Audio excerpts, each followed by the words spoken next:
UP के मुख्यमंत्री योगी आदित्यनाथ प्रयागराज के संगम घाट पर गंगा दशहरा आरती में शामिल हुए। बता दें कि इस दौरान सीएम योगी ने प्रयागराज के नवनिर्मित सदन हॉल एवं विभिन्न विकास परियोजनाओं के लोकार्पण व शिलान्यास कार्यक्रम को संबोधित करते हुए कहा कि गत वर्ष प्रयागराज ने एक नया इतिहास का सृजन किया, एक भव्य और दिव्य महाकुंभ का आयोजन करके। 2017 के पहले माघ मेला हो या कुंभ के आयोजन, वो गंदगी, भगदड़ और अव्यवस्था के शिकार होते थे। लोग यहाँ आना नहीं चाहते थे। जब 2019 में हमारी सरकार को पहली बार प्रयागराज कुंभ को आयोजित करने का अवसर प्राप्त हुआ तो प्रधानमंत्री की प्रेरणा और उनके प्रयास से प्रयागराज के कुंभ को यूनेस्को ने मानव की अमूर्त सांस्कृतिक विरासत के रूप में वैश्विक मान्यता दी। बहनों और भाइयों, प्रयागराज नगर निगम की इस कार्यकारिणी को सौभाग्य प्राप्त होता है कि इसने इस सदी के महाकुंभ के आयोजन को संपन्न कराने में अपना योगदान दिया। जब गत वर्ष प्रयागराज के इतिहास में और दुनिया के इतिहास में प्रयागराज ने एक नए अध्याय का सृजन किया, एक भव्य और दिव्य कुंभ का आयोजन, महाकुंभ का आयोजन करके पूरे देश को और पूरी दुनिया को अपनी ओर आकर्षित किया। 45 दिन के इस आयोजन में 66 करोड़ से अधिक श्रद्धालुओं ने आकर के मां गंगा, मां यमुना और मां सरस्वती के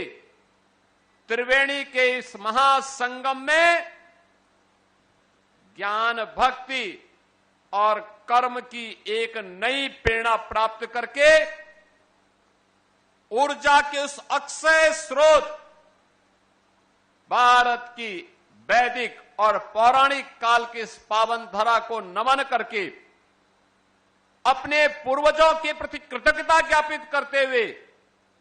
इस संगम में स्नान की, आस्था की स्नान की पवित्र डुबकी लगा करके अपने जन्म और जीवन को धन्य किया था। नगर निगम, हमारी कार्यकारिणी ने उनके स्वागत के लिए, उनकी सुविधा के लिए हर संभव प्रयास किया था